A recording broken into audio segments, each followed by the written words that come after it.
My name is Travis Canong, and this is my final presentation for MGT 325. The topic I chose was OSHA and the ski industry, and OSHA's mission to ensure safety in hazardous work environments. Here we go.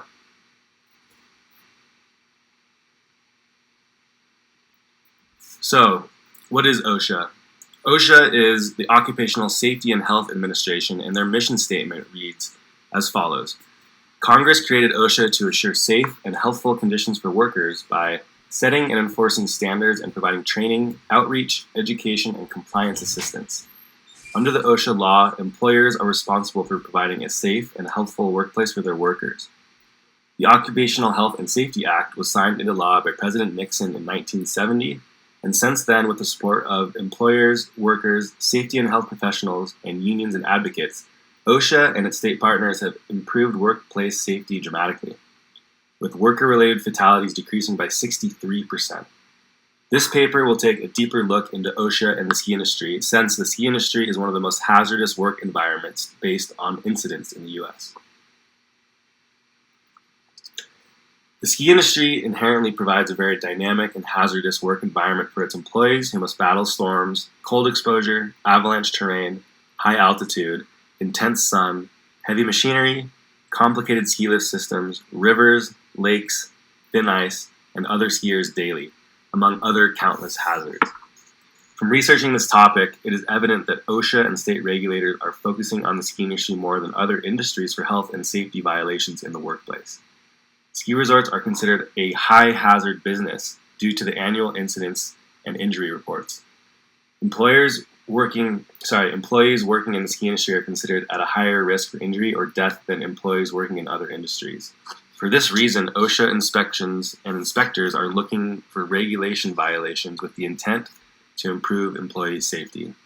Some regulations recently violated by ski resorts include failing to wear required personal protection equipment, employees' exposure to known hazards, inadequate employee avalanche mitigation training, and failure to follow safety protocols.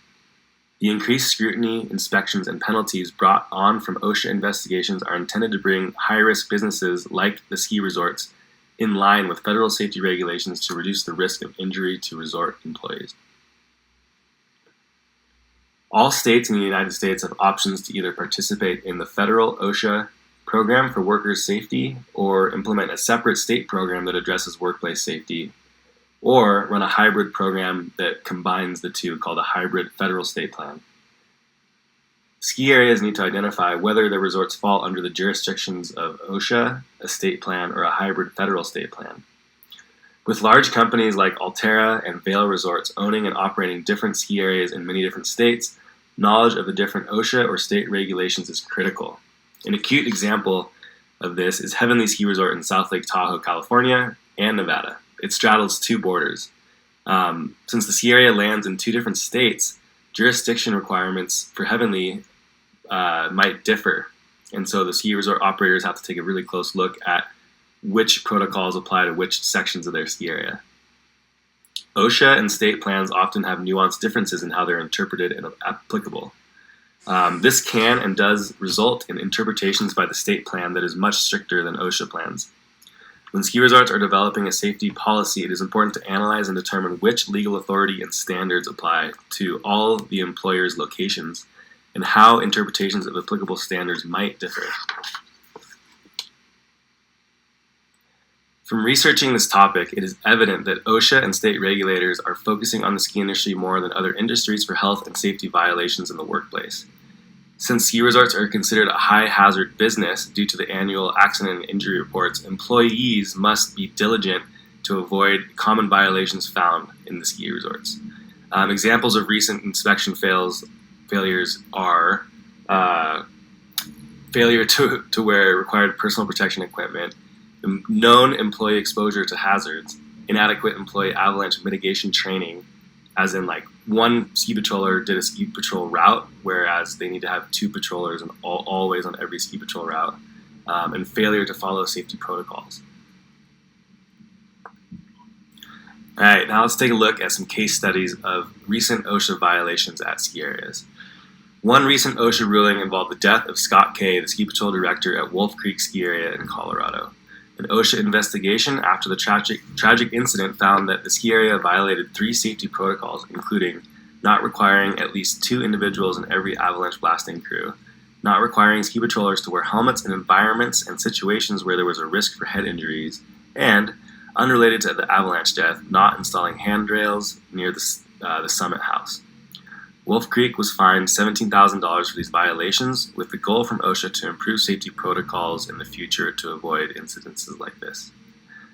Another example of an OSHA violation in the ski industry was in 2007 when a worker at Crested Butte was killed in a snowcat accident, and OSHA fined Crested Butte $67,500. Crested Butte failed to protect its employees from known hazards, which contributed to the death of an employee engaged in snowcat operations, said John Healy, OSHA's area director in Inglewood. OSHA will ensure that this employer takes responsibility to correct safety and health hazards. All employees should evaluate their workplaces to ensure employees are operating safe equipment.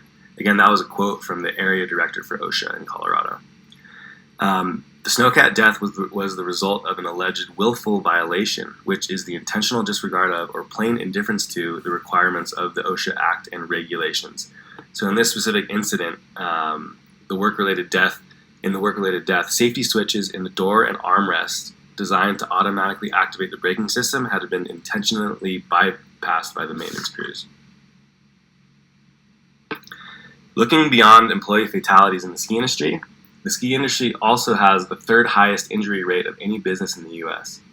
According to a recent report in the National Ski Area Association's Capital Watch, released 2017 Occupational Safety and Health Administration data shows skiing facilities have the 3rd highest incident rate of non-fatal occupational injuries among all industries in the United States. The report stated that 2017 rate of 10.1 injuries per 100 employees is nearly double that of 2014, when ski area is ranked 13th with an injury rate of 5.6 injuries per 100 employees. This recent increase in accidents and injuries at ski areas is alarming. According to the NSAA Capital Watch, working at a ski area comes with inherent risks, given the rugged outdoor environment many employees work in every day. Ski areas make significant efforts to keep employees safe. However, the trend of rising injury rates means OSHA will likely increase its scrutiny of ski areas through increased inspections, unannounced audits, and higher fines and penalties. Another negative effect of this is that OSHA data may also factor into higher workers' comp premiums for its employees. So, with the ski industry being so hazardous, it brings up the question, what can ski operators do to mitigate the potential risk for employees and following fines for violations from OSHA in the ski industry? After doing some research, I found an insurance provider called WCF Insurance, which provided the following recommendations. Under general safety for ski areas, WCF Insurance recommends that ski areas use pre-hired functional capacity tests to ensure employees are physically capable of positions that they are being hired for. They also recommend ski areas implement a formalized new hire orientation and training program, empower employees to stop work when they don't feel safe or well, offer continuous safety training, implement pre-shift safety meetings, encourage employees to get their bodies prepared for work with a pre-job warm-up program, implement a hazard recognition program, and promote healthful lifestyles. Relating to the work that employees do in cold weather, WCF Insurance recommends resort operators implement policies to always wear proper clothing, warm up joints and muscles prior to work, remove wet clothing, protect high-risk body parts, and train employees on signs and symptoms of hypothermia and frostbite. Specifically for ski patrol and instructors who are at the highest risk of injuries on the job, WCF recommends ski resorts conduct regular skill assessments, avoid lone worker scenarios like the incident in Wolf Creek, consider knee safety training and encourage using knee braces since knee injuries are so common in skiing, implement a hydration and nutrition program, consider body mechanics training, report and maintain near-miss logs, and train employees on first aid and bloodborne pathogens.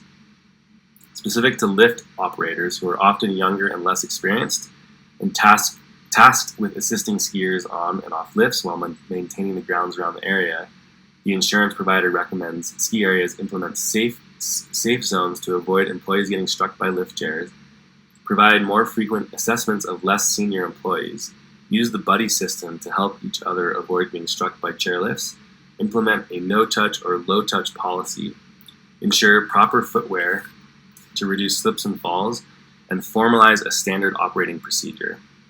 For equipment operators, WCF Insurance recommends that only adequately trained employees should operate equipment. Training should be specific for the piece of equipment being operated. Equipment inspections should be conducted before each use and documented daily. Again, this goes back to the Crescent Butte incident. Any equipment should be red tagged if deficiencies are found. Specific PPE and gear should be required for each piece of equipment. Routes should be planned and inspected for use. Designated storage areas should be used when equipment is not in use, and a strict seatbelt and mobile device use policy should be implemented. WCF also recommends, in regards to walking surfaces, which cause slips and falls and are a major contributor to injuries recorded by the ski industry, that all common walkways should be maintained to minimize slip potential. A snow and ice removal plan should be in place. Entrances to buildings should be monitored. Carpet and non-slip flooring should be implemented wherever possible. Ice melt, sand, gravel should be cleaned up on dry surfaces, and anti-slip footwear should be considered for specific tasks. As you can see, the list of recommendations to avoid work-related incidences at ski areas is long and covers many different scenarios. I purposefully included the entire lengthy list of recommendations from the insurance provider to highlight how hard it is to manage risk at a ski area when trying to comply with OSHA and protect ski area employees. A lot of planning and attention to detail must go into safety plans and protocols at mountain resorts. So it is so important for ski areas to have a very strong risk management team and structure on how to implement safety for their employees in these harsh mountain environments. There are huge financial and reputational implications for OSHA violations at ski areas, and so having a solid plan is very important to avoid hefty fines, and long-term compliance will also create a better reputation in the industry. Speaking about the reputation, I want to share a story from the 1970s at Squaw Valley, California, now Palisades, Tahoe. So this example from the 1970s includes an article published in the San Francisco Chronicle showing that Squaw Valley ski area owner Alex Cushing disregarded recommendations from mountain manager Hans Burkhardt to spend the time and money to upgrade safety equipment on 2 of its aging lifts at the mountain. This negligence to upgrade the lifts and fix the safety protocols resulted in 1 death and 1 severe injury to employees at the ski area when these 2 separate lifts failed. The loss of revenue that Squaw Valley experienced after these incidences and bad publicity, which damaged its reputation, was massive when compared to the cost it would have been to repair and maintain the lifts in the first place. And so this just shows that OSHA is not really the bad guy. They're out there to make sure that everything's up to date and up to safety protocols to protect the employees.